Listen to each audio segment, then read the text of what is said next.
বাংলাদেশের কেন্দ্রীয় সিনিয়র যুগ্ম মহাসচিব ঢাকা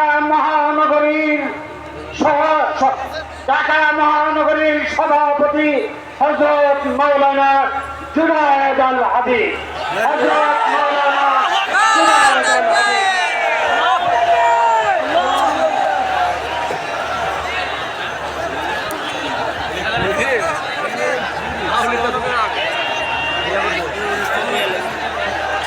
بسم الله الرحمن الرحيم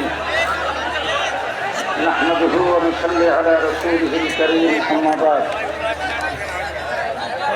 আজকের মহান সমাবেশের সংগ্রামী সভাপতি মঞ্চে অবশিষ্ট হেফাজতে ইসলাম বাংলাদেশের কেন্দ্রীয় জাতীয় নেতৃবৃন্দ, সম্মানিত উলামায়ে কেরাম, সংগ্রামী সাথী ও বন্ধুগণ, সর্বপ্রথম শোক প্রকাশ করছি হেফাজতে ইসলাম বাংলাদেশের প্রতিষ্ঠাতা মহাসচিব,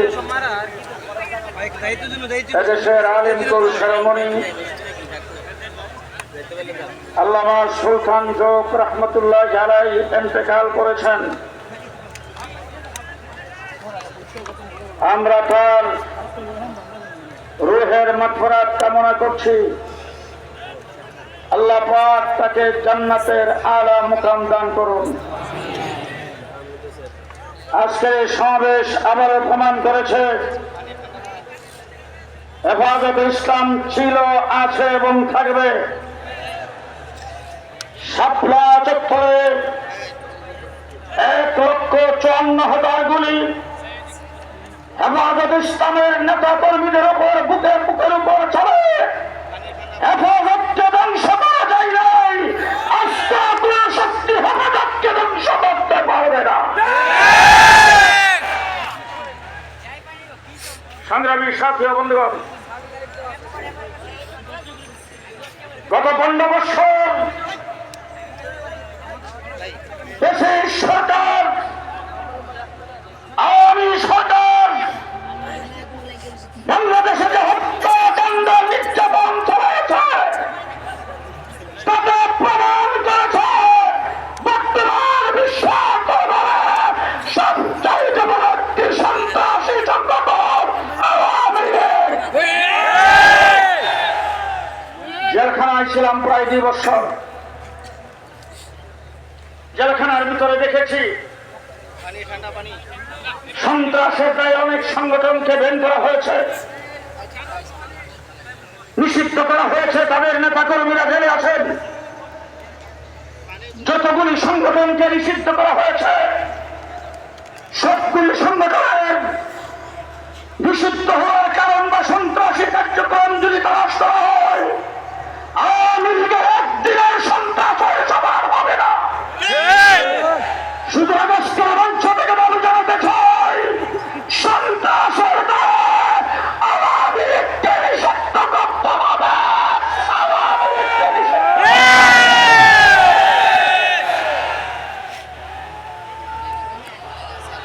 আল্লাহু আকবার।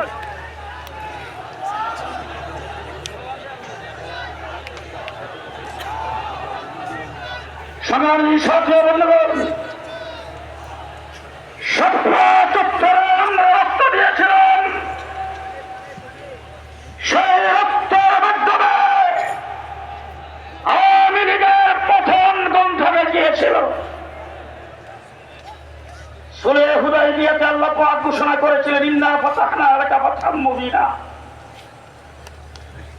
কিন্তু ভোটে হয়েছে, ভোটে রক্ষার সময়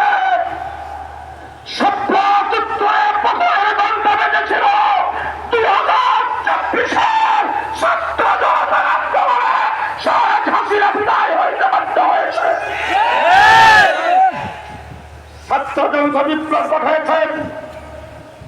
যারা বিপ্লবী ছিলেন তাদের মাথার উপর দিয়ে যখন গুলি আসছে, এই সময় যখন মুসলিম থেকে আদালত বেশি আসছে, রাজপথে জামাতের সাথে বাবাই করেছে। তাদের মুখে স্লোগান ছিল নারায়ে তাকবীর, আল্লাহু আকবার। আবু সাইদ যখন গুলি খেয়ে মাটিতে পড়ে গেছেন, তার এক সাথী আমাকে বলেছেন, তার জবান থেকে জোরে আওয়াজ হয়েছিল আল্লাহু আকবার, আল্লাহু আকবার, আল্লাহু আকবার। দল দিয়ে যে বিপ্লব বাংলাদেশে হয়েছে, আবার মাঠে নামতে হবে, দল পরেও করি নাই। সংগ্রামী সাথী ও বন্ধুগণ, বর্তমান সরকারের প্রধান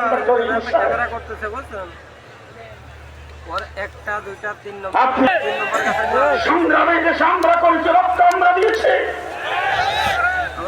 এজন্য রক্তের মাধ্যমে এই সংগ্রাম অর্জন। তার কি কষ্ট আপনি হয়তো বুঝেন নাই।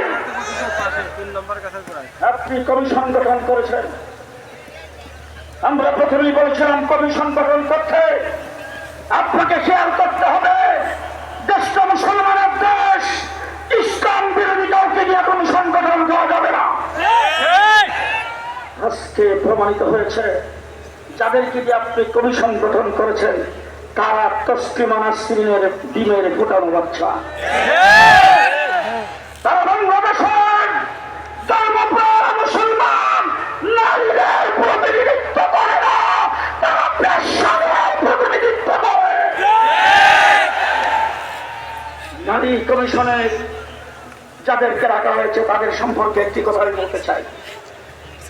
আপনাদের যদি এতই ইচ্ছা হয় আপনার দেহ আপনি যে কোনো জায়গায় ফিরিয়ে দিবেন, পেশাবৃত্তি করার যদি আপনার এত খায়েশ থাকে আপনি করেন, কোনো আপত্তি নাই। কিন্তু বাংলাদেশের ধর্মপ্রাণ মুসলিম জনতাকে পেশাবৃত্তি করা বাধ্য করার জন্য আপনার কোনো এজেন্ডাকে চাপিয়ে দিবেন, পিঠারা কষ্ট হয়ে যাবে।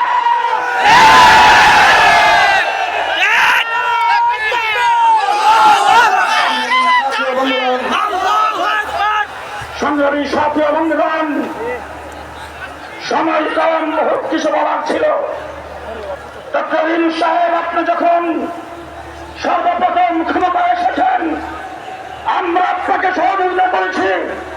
আওয়ামী লীগ বেশিরভাগ ভারতের মুখের করে বসে এই দেশ থেকে আপনাকে উৎখাত করার জন্য সর্বপ্রথম যে কাজটি করেছিল সংখ্যালঘুদের উপর নির্যাতন। সেই নির্যাতনের আওয়াজ যখন উঠেছে আমরা মন্দিরগুলোতে পাহারা দিয়েছি, আমরা এই দেশের রাস্তাঘাটে ট্রাফিকের কাজ করেছি। আমরা এখন পর্যন্ত আপনাকে সহযোগিতা করতে চাই, তবে ইসলামের বিরোধিতা যারা করবে তাদেরকে আপনি প্রশ্রয় দিতে পারবেন না।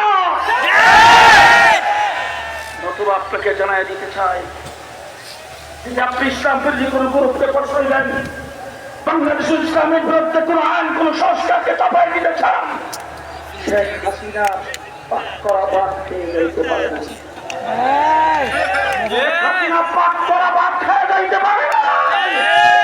সুতরাং শেখ হাসিনাই বলছিল উৎখাত করতে পারে, আওয়ামী লীগ যেভাবে উৎখাত হয়েছে, শেখ হাসিনা উৎখাত হয়েছে। আপনি সংখ্যাগরিষ্ঠ মুসলমান মুসলিম দেশের রাষ্ট্রপ্রধান হয়ে ইসলামের বিরুদ্ধে কোনো কিছু করবেন, আপনার হাত উঠায় নেব, আপনার বিরুদ্ধে কাপড়ের কাপড় নিয়ে মাঠে নামতে পারছে। শেষ কথা বলতে চাই, বাংলাদেশে যখন জেলখানায় ছিলাম তখন দেখে আসছি ফাঁসির মঞ্চ। ফাঁসির মঞ্চরা জেলখানার ভিতরে একটা কোণার মধ্যে ফাঁসির মঞ্চ বানানো আছে। রাত্রে 12টার পরে সেখানে